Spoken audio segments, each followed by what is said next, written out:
Hey, I'm Dustin, and I created Terminal. So we're going to walk through one of its chapters, Chapter 3. And you might look at this interface and think, it looks like a visual novel, but I think it's actually far different from that. It's what I call a command line escape room. You're the protagonist and you're locked inside a haunted machine. And just like an escape room, you're going to need to use what's inside the room to get out of the room. So in this case, you need to learn the language of the game, and then you need to use that language to come up with the correct words to advance through the story.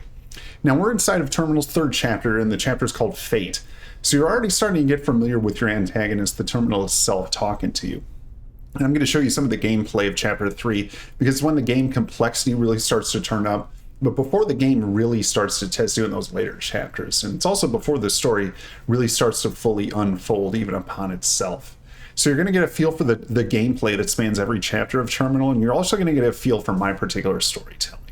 So now a good first step for any chapter of Terminal is to just start by typing help so that you have a clear look at the prompt you're going to be pulling those input words from. It's also going to guide you on how to progress through the chapter. So we're going to start there, and right at the top, you're going to see our initial chapter prompt right up here, and that's always going to be the case for every chapter of Terminal. You can't change today, only hope tomorrow.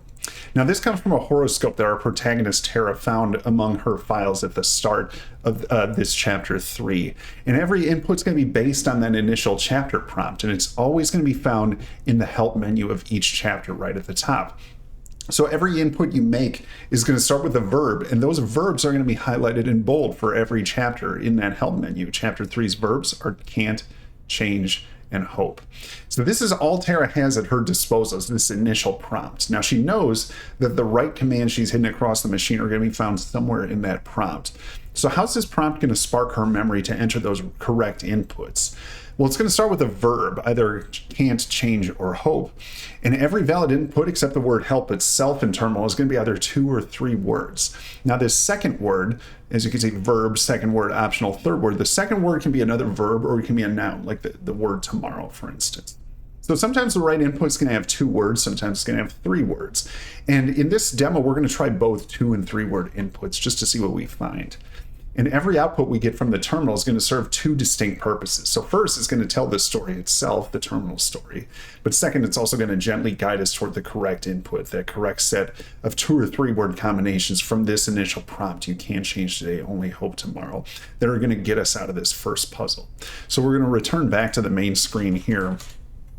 And then, as you can see, it's not going to work to input a single word here. There's nothing I can do with that, Tera. The terminal is going to talk back to you, telling you that there's nothing it can do with this input. Whether you enter 1 word, once you enter 5 words, anything that's not a valid input. But for something that is a valid input, let's see what happens. So change can't. And I'll just note that you can enter can't, the word can't, either with the apostrophe or without. It's going to work either way. So in the output, your mind is an instruction device, a me, an isolated you. And I'm going to let you read the rest of the outputs as we go through. But right here, the terminal is discussing the mind as an instruction device, and it implies that sense of inability to change. So any change can't generate a real impact if the ink itself is pressed to imprint on the mind coming from the germline. So in a sense, it's genetic, it's not malleable. And we have elements of both scientific reasoning like this, like the germline, and we see this throughout the entire terminal text, but we also have this aggressive tone from the terminal, and that's also common throughout this story. So this output has this poetic, playful nature that the terminal is often going to use. It isn't serving anything unless you're serving something. So could the way the terminal's speaking help to jog Tera's memory about how to escape just from these words, the words unisolated you, for instance? So we know that you is part of that initial prompt, you can't change today. But what about the word isolated, that to be by oneself? And I'll just point out that isolation, it's going to be a theme throughout the entire terminal story, but also could be hinting at a little something. So maybe something like the word only, which is another word from our initial prompt, only hope tomorrow. Something like only you. So let's try it. Change only you. Begin to study the origins of what got you into your circumstances. And with this output, we're examining changing circumstances of oneself. So once again, we're reflecting back on the words that were entered, change only you. We always reflect back on the input while also providing some indicator of what the output could be. Now, the terminal window is telling us that our efforts to change our situation are useless. We look at what got us here, but we learn nothing from it. We look for holes that we can punch through or crawl through, either in our situation or in ourselves. And once again, we find nothing. So then what's left? To pray for luck or to pray for the force of will just to survive. And the terminal is telling you, Tera, that that's what's left for you in this situation and in this life overall. Prayers into the unknown, prayers into the ether. But you're still hoping for some kind of a change somehow or another. So with that in mind, let's try an input that gets us to that effect. So we're going to try change once again, but we're going to add you and hope. You were 22 years, 3 months, and 13 days old, sitting in a freezing room on the first floor of Lincoln Hall, watching the light snowfall that had just turned from a steady rain. And so with this input, you're hoping there's a change in your circumstances, and here the terminal is giving us a story from Tera's past. Now, the terminal seems to have access to her secrets. It's stored somewhere within this machine, as well as the different people she's known or people she's encountered. So we also get a heavy look at the religious themes that make up chapter 3. And this chapter, as I noted, is called Fate. It centers around Tera's relationship with religion. So you're going to see as you progress through the chapter that the terminal starts with a focus on these monotheistic concepts, these Christian concepts that Tera's experienced. But as you progress, the language is going to become more expansive. It's going to become more naturalistic. It's going to become more pantheistic. And the deeper you get inside the chapter, that wider look you're going to get at religiosity and at fate itself.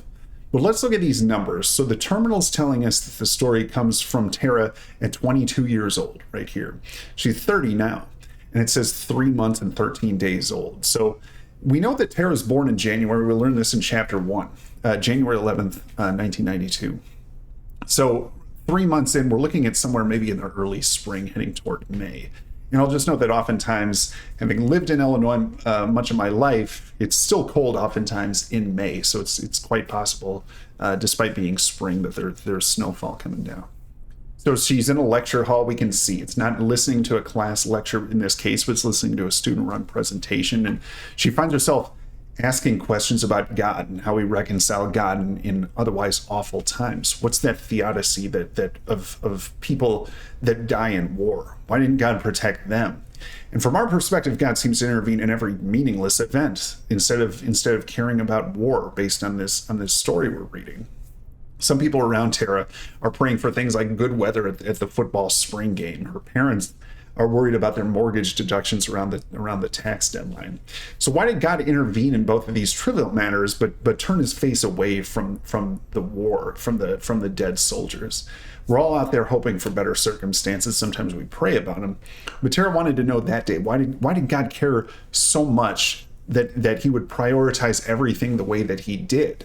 And again, only you, Tera, seemed to have gotten the attention from God in that particular moment.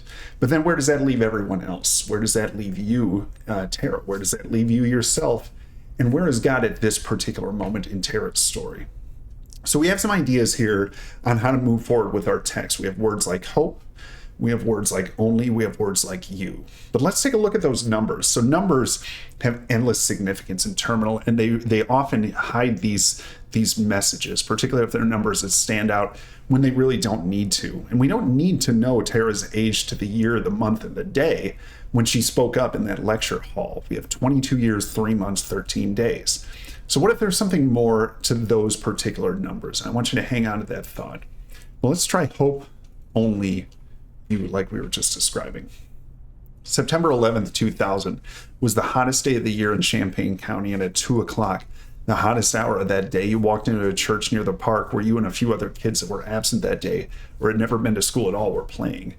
Now here we get another story about Tera in our output, and in it, we get more of that feel of nature that spans throughout much of terminal. It's the hottest day of the year, the hottest hour of the day, so you can almost feel that heat that she's feeling that day.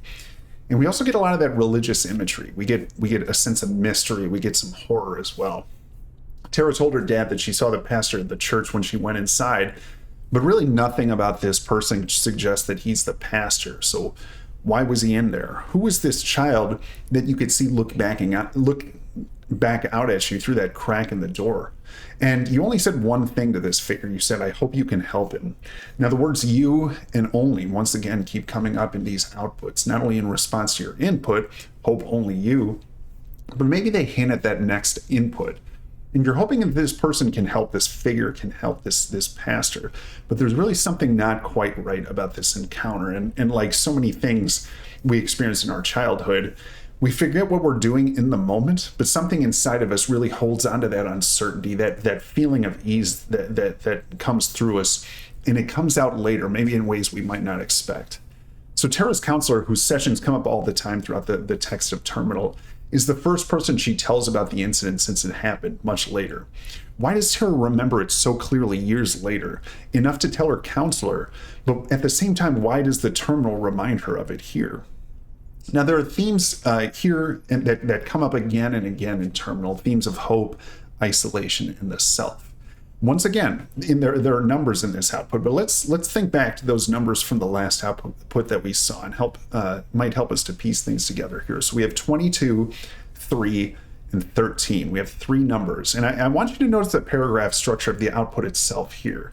So we have 3 sentences. What about our most recent output? We also have 3 sentences. And then look right up here to one of our earlier outputs. Same thing, 3 sentences. What about our very first input?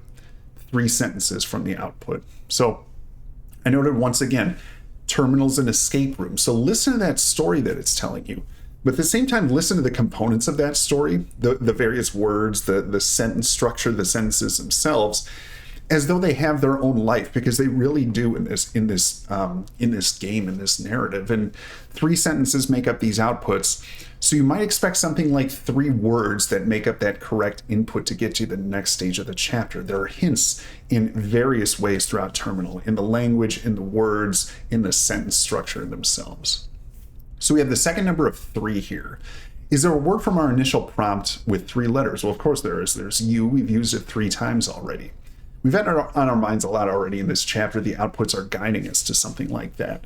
Now, what about those other 2 numbers, 22 at the front, 13 at the back? Now, there are lots of ways you can piece apart the numbers throughout Terminal, but in this case, let's take a look at the digits. So we have a 2 and a 2 in 22. Put those 2 together, what do you get? You add them together, you get 4. What about 13? Same story. 1 digit, a 3 digit. Put those together, you also have 4. Look at the arrangement themselves. We have 22, 3, and 13. Now let's piece this apart. So the digits add up to 4, 3, and 4 respectively. Now let's look at the words in our initial prompt and think about those. We have several words that have 4 letters. We have things like can't, hope, only. But let's focus on the words the outputs have guided us to at this point that motivated our most recent input, hope, only you. We already tried that, but maybe the numbers are telling us something about the order of those particular words. 4, 3, and then 4 at the back end.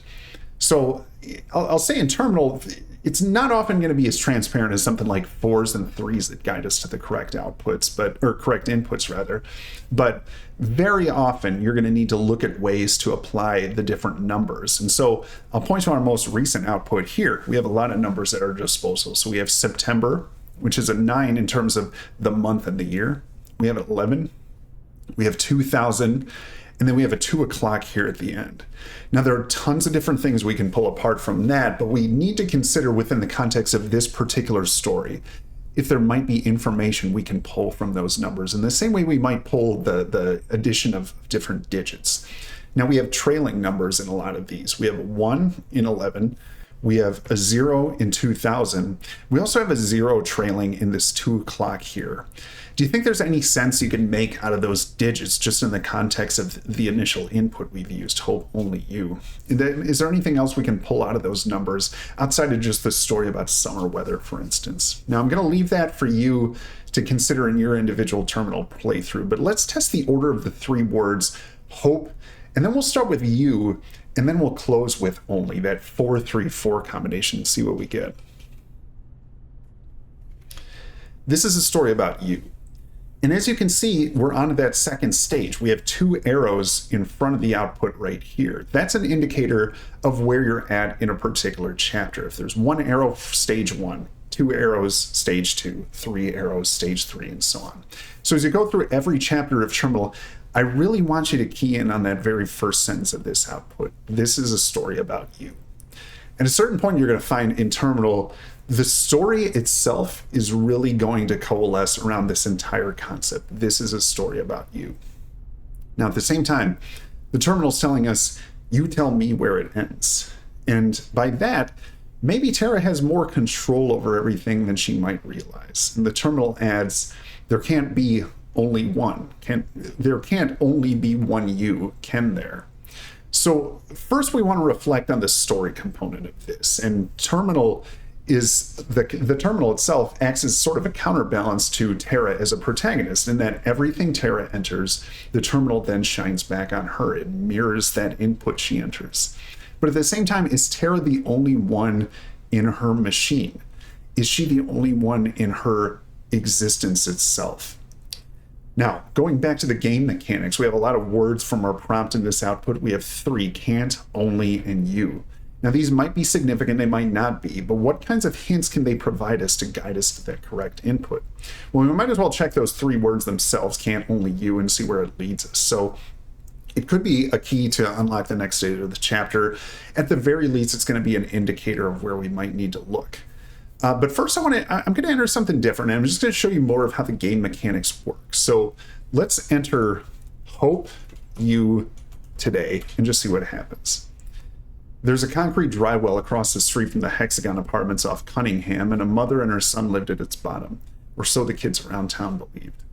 Now we get another longer story from the terminal, this time about the city of Rabanna rather than Tera herself, and it's quite dark. One of the themes I created in Terminal is that there can be darkness amid things that are beautiful. There can be beautiful things amid the darkness, and life itself is really never consistent in its themes. And once again, we see religious imagery here with a boy in a church youth group who dies from a fall down a concrete well.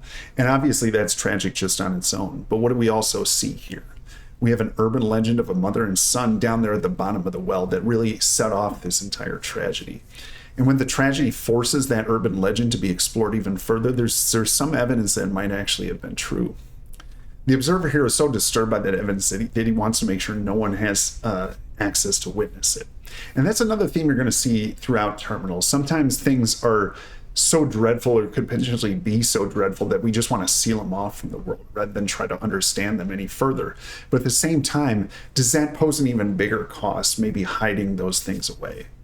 But I'm going to enter this again just to show you a really important part of the game mechanics. So hope you today. Have a look. We're on stage 2, but we still get the same stage 1 response. And if I enter again, hope you today, we get that exact same response. It's locked, and it's going to be locked for the rest of the chapter. So when you advance to a new stage because of a particular verb, and in this case, hope, that verb itself is going to be locked for the rest of the chapter. By that, I mean you're not going to advance with another input that starts with hope. You won't get to a next stage just by entering any kind of input that starts with the word hope. And all of these hope inputs are going to be locked in that current stage. And that includes the correct input, hope you only. Let's try that with another hope, just to see what comes out. And once again, what's done to you today will be done today, and we're still in stage 1. And if I enter it again, same output. It's locked, and the same as every other command that's going to start with hope. And there are several reasons for this. First of all, thematically, it's because Tera's machine can only be unlocked through a wide, diverse range of hidden commands. She's hidden these commands throughout her machine, but she hasn't been lazy about it. She's been very sophisticated to make sure that if any kind of a situation like she's dealing with right now happens, they're going to be distributed widely enough that it won't be something easy for her to recollect, or certainly anyone else to find. It's going to take a lot of work to make sure that no one else is able to take over a machine. Now, on the other hand, in terms of gameplay for our purposes, it's done for several reasons. First of all, it helps to avoid duplication of our efforts. We don't want to keep entering the same commands to keep going through the game. As interesting as something circular might be, it really helps us to help scale the chapter down as you progress through it. So it's going to help you narrow your focus. And by the same token, it's going to narrow the story's focus. So the story might expand conceptually, but it's going to narrow the story focus a little more by limiting the number of possible variables. And I'll note that there's one exception to this rule, and it's going to come in this very next chapter, chapter 4. But that chapter is quite short, and you're going to get an alert and a cut screen about it ahead of time. And there's actually only one single verb from a short prompt of just a few words in that entire chapter. So you're going to keep using that single verb a few different times to get through it. It's going to be a very brief chapter, so you shouldn't have to worry about it too much, and you'll have plenty of time in advance to prepare. But if you want a full taste of the story, and I really recommend you take it, keep going with these locked verbs, even if you move on to the next stage, and enter all those inputs that you haven't input yet. Find all those different outputs that you might have otherwise missed, because you're not going to need these locked verbs to get to the next stage of the chapter, but it's really important to get a more full sense of the story. So I would really encourage you to take advantage of all these inputs that you haven't yet entered. But since we're on stage 2, speaking of that, we're going to go back to the help menu here, just to remind ourselves of the prompt. It's always available to you in any chapter, entering the word help. Help in that prompt here, you can't change today, only hope tomorrow.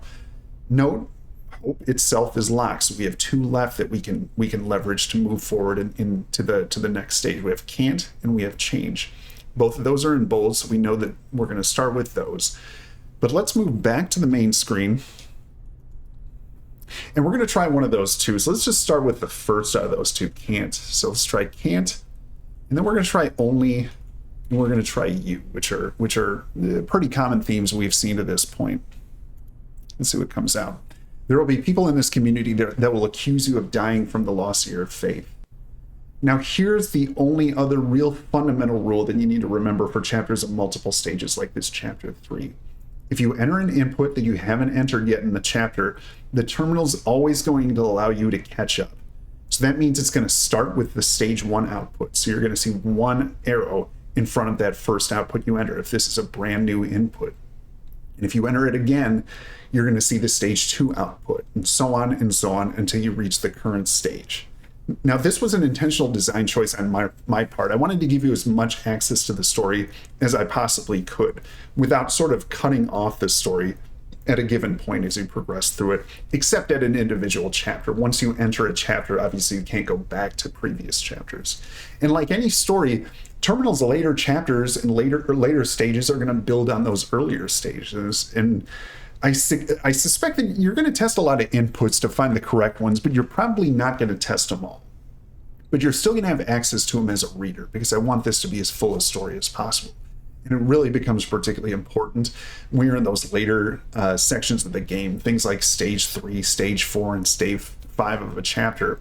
When you're going to enter an input, you're going to see maybe 1 or 2 arrows. You just have to remember at the time, read whatever that output is, then make sure to enter that input again and again and again and so on, and you'll soon catch up to where your current stage. You might lose your sense of perspective and it might surprise you at a time if you're jumping back to stage 1, but just remember, you're always on the current stage, your latest stage from wherever you're at. Anytime you see an output that corresponds to an earlier stage, you just need to catch up.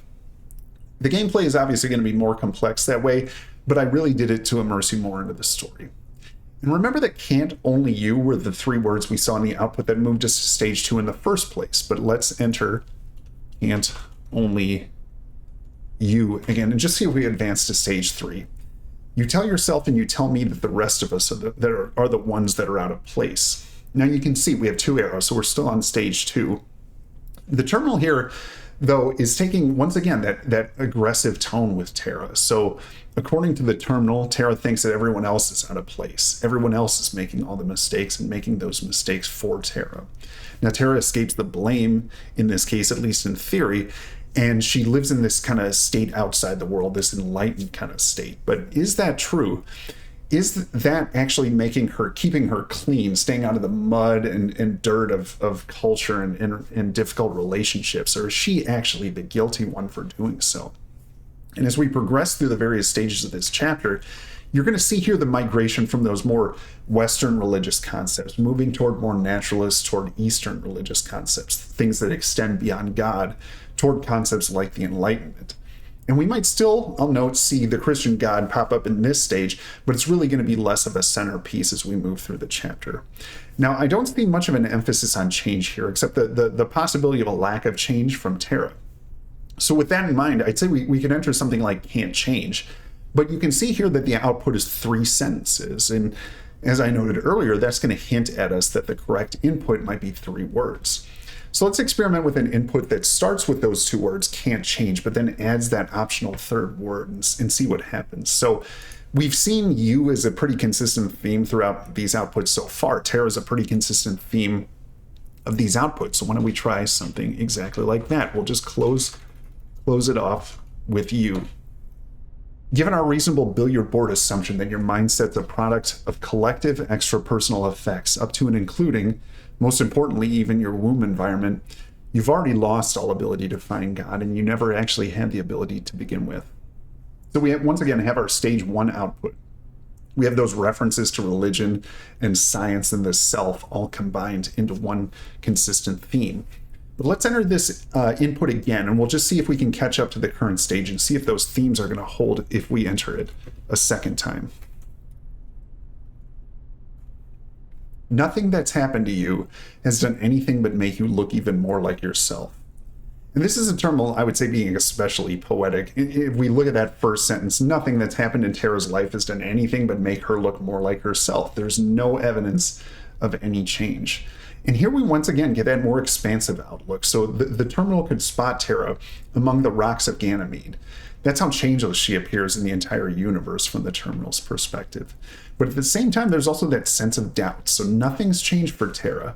But is that true just for Tera? Is that true for Tera only up to this point? Well, we can test that. So we'll try can't change only. Your old faith was only vapor from the hopes of one man and his brothers on an afternoon in 434 AD, who stuck their knives in the throats of every unbeliever kneeling before them in the dirt, thinking that the witnesses, most of them women like you, would see magic in the ways, the truths, and the lives of these foreigners. So we get this stage 1 output because we haven't yet entered this input, can't change only, and it's really a violent story about old religion, showing how religion sometimes begins in the midst of death, violence, expressions of power, terror. And the hope among those conquerors, those terrorizers, is that the power and violence is going to feel a sense of magic, and that magic itself can spread. But eventually that magic is going to fade. People are going to lose faith who might have believed in that sense of power. But then once in losing faith, they might find that faith again, and then they might lose it again. But maybe it's not gone forever, much as we wish something like this could be. And just look again at those numbers 434 AD. And remember that for the correct input we found earlier, hope was 4 letters, you was 3 letters, only was 4 letters. Now let's enter can't change only again and just see what it tells us about stage 2 here.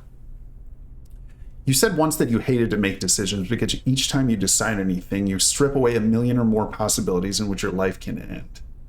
Now, we're not on to stage 3 yet. As we can see, there's still only those 2 arrows, so we need to keep working. But what's the terminal telling us here?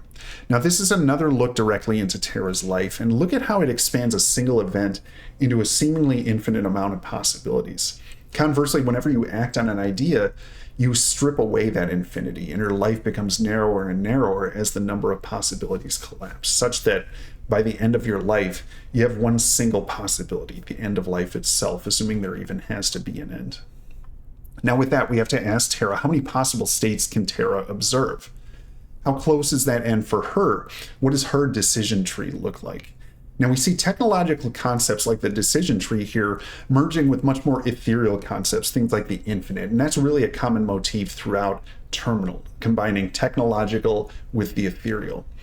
And the outputs reflect on the input. You can't change only one outcome if you commit to a particular action. You have to eliminate trillions of possible outcomes every time you take an action. And what are the consequences of that for an individual life?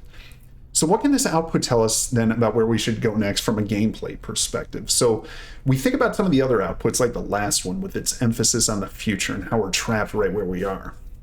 But maybe this output is telling us something similar. Everything we do might change our circumstances later, but we can't change our circumstances now. We can't change today.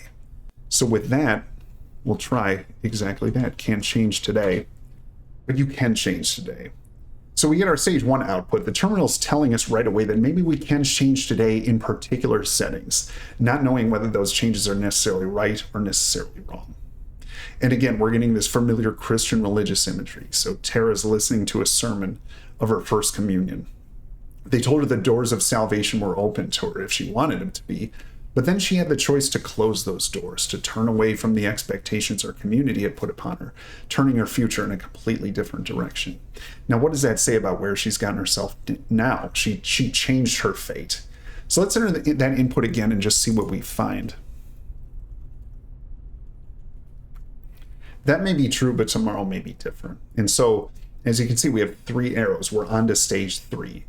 But you might not notice in this case that we didn't get a stage 2 catch-up. It went straight from 1 arrow to 3 arrows, from stage 1 to stage 3. And that's because can't change today is the correct input. And in terminal, whenever you enter the correct input, it doesn't look back. That correct input immediately pushes you forward to the next stage. It's the master key that we're seeking to unlock the escape room doors. And so for the correct input, it'll jump ahead to that next stage and it'll skip the current stage. If you haven't yet entered a particular input and that input doesn't unlock any of these doors, it's going to allow you to catch up. Now, this is also the case for something like Can't Change Today. Obviously, we saw stage 1, but then it jumps immediately to stage 3 once we've uncovered that correct input for a particular stage. And as you can see here, for a given input, it can be incorrect in one stage, but it might be correct later. And vice versa, if you enter a correct input in something like stage 1, obviously, as we saw earlier, it locks in that particular stage. So every time you enter that input from a correct earlier stage, it's just going to lock it there. You're going to see that correct output. But in this case, it might be wrong earlier, but it could be right later. So don't write anything off if it's incorrect in one stage. It might very well be correct in a later stage.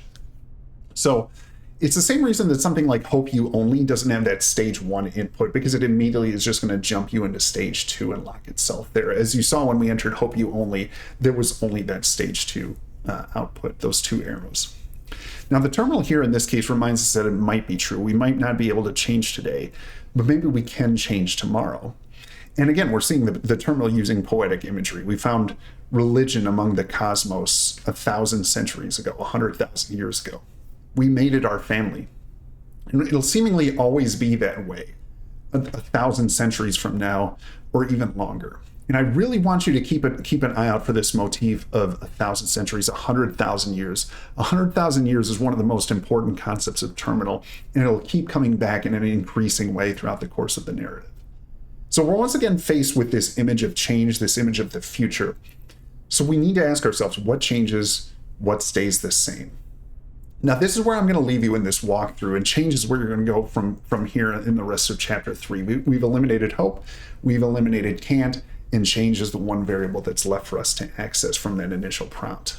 But I hope you like how terminal challenges you while telling a story, so using that language of the story as the same keys to unlock it stage by stage, chapter by chapter. You have now a sense of the storytelling I use, as well as the gameplay, and how the gameplay reflects on the story while the story reflects back on the gameplay. They're very much united into one concept.